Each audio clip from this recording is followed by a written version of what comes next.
ಇನ್ನು ಕುಂಭರಾಶಿಯವರಿಗೆ ಈಗ ಕಾಲ ಗುರುವಿನಿಂದಾಗಿ ನಿಮಗೆ ಬಂಗಾರದ ಫಲ. ಗುರುಬಲ ಇದೆಯಲ್ಲ, ಈ ಕಾರಣದಿಂದಾಗಿ ನಿಮಗೂ ಕೂಡ ಚತುರ ಬುದ್ಧಿ ಬರುತ್ತದೆ. ಆ ಗುರು ಹಿರಿಯರಲ್ಲಿ ಭಕ್ತಿ ಭಾವವನ್ನು ಉಂಟು ಮಾಡುತ್ತೆ.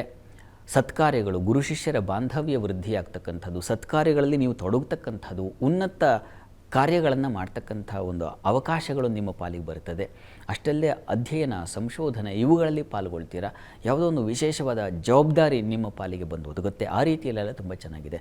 ಶುಕ್ರನೂ ಕೂಡ ಚೆನ್ನಾಗಿರೋದ್ರಿಂದ ನಿಮಗೆ ಈ ವಸ್ತ್ರಾಭರಣ ವ್ಯಾಪಾರ, ವಸ್ತ್ರಾಲಂಕಾರ ವ್ಯಾಪಾರ, ಸಿನಿಮಾ ಜಗತ್ತು, ಯಾವುದನ್ನು ಮನರಂಜನೆ ಅಂತೀವೋ ಅವುಗಳಿಗೆ ಸಂಬಂಧಿಸಿರ್ತಕ್ಕಂತಹ ಸರ್ವಕ್ಷೇತ್ರಗಳಲ್ಲೂ ಸಮೃದ್ಧಿಯನ್ನು ಕಾಣ್ತಕ್ಕಂಥದ್ದು, ಲಾಭ ಗಳಿಕೆ, ಮುಖ್ಯವಾಗಿ ಸಂತೋಷವಷ್ಟೇ ಇಲ್ಲ, ಲಾಭವೂ ಬರ್ತಕ್ಕಂಥ ಸಾಧ್ಯತೆಯನ್ನು ಕಾಣ್ತೀರಾ.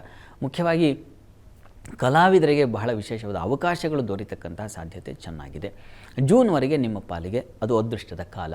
ಎಲ್ಲ ಬಗೆಯ ಸಂತೋಷ ಸಮೃದ್ಧಿಯನ್ನು ಕಾಣ್ತಕ್ಕಂಥದ್ದು. ಸುಖಾಧಿಪತಿ ಸಮೃದ್ಧವಾಗಿದ್ದಾಗ, ಒಳ್ಳೆಯ ಜಾಗದಲ್ಲಿ ಸಂಚರಿಸ್ತಾ ಇರುವಾಗ ಸುಖ ಸಮೃದ್ಧಿ ಉಂಟಾಗುತ್ತೆ. ಭೂ ವ್ಯವಹಾರಗಳಲ್ಲಿ ಲಾಭ ಕಾಣ್ತಕ್ಕಂಥದ್ದು, ವಾಹನ ಸೌಖ್ಯ ಬರತಕ್ಕಂಥದ್ದು, ಅದೃಷ್ಟದಿಂದ, ದೈವಾನುಕೂಲದಿಂದ ನೀವು ಮಾಡಿದ ಸಣ್ಣ ಪುಟ್ಟ ಕೆಲಸಗಳಿಗೂ ವಿಶೇಷ ಮಾನ್ಯತೆ, ಗೌರವ ಸಿಕ್ಬಿಡ್ತಕ್ಕಂಥದ್ದು.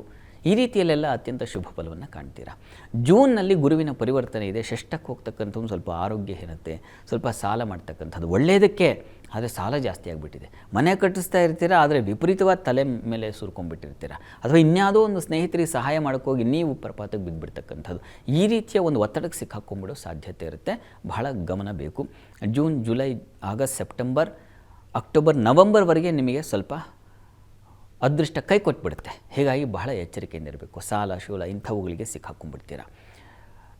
ನವಂಬರ್ ವೇಳೆಗೆ ಗುರು ಮತ್ತೆ ಗುರುಬಲವನ್ನು ತಂದುಕೊಡ್ತಾನೆ. ಆಗ ಸಪ್ತಮಕ್ಕೆ ಬರ್ತಕ್ಕಂಥ ಸಿಂಹರಾಶಿ ಪ್ರವೇಶ ಮಾಡ್ತಕ್ಕಂಥ ಗುರು ಮತ್ತೆ ವ್ಯವಹಾರಗಳಲ್ಲಿ ಹೊಸ ಚಿಗುರು ಕಾಣ್ತಕ್ಕಂಥದ್ದು, ಕುಟುಂಬದಲ್ಲಿ ಮಂಗಳ ಕಾರ್ಯಗಳು ಏರ್ಪಾಡಾಗ್ತಕ್ಕಂಥದ್ದು, ಬಾಂಧವ್ಯ, ದಾಂಪತ್ಯದಲ್ಲಿ, ಸಂಗಾತಿಯಲ್ಲಿ ಅನ್ಯೋನ್ಯ ಸಾಮರಸ್ಯ ಭಾವನೆಗಳು ಚಿಗುರತಕ್ಕಂಥದ್ದು. ಈ ರೀತಿಯಲ್ಲೆಲ್ಲ ಅತ್ಯಂತ ಶುಭ ಫಲ ಕಾಣ್ತೀರ.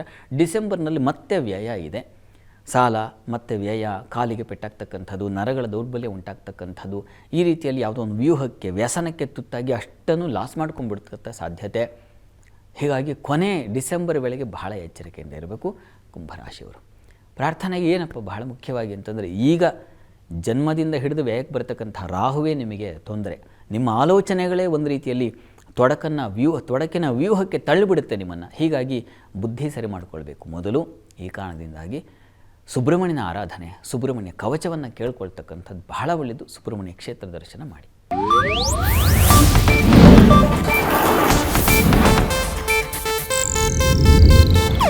ಇದು ಏಷ್ಯಾನೆಟ್ ನ್ಯೂಸ್ ನೆಟ್ವರ್ಕ್ ಪ್ರಸ್ತುತಿ.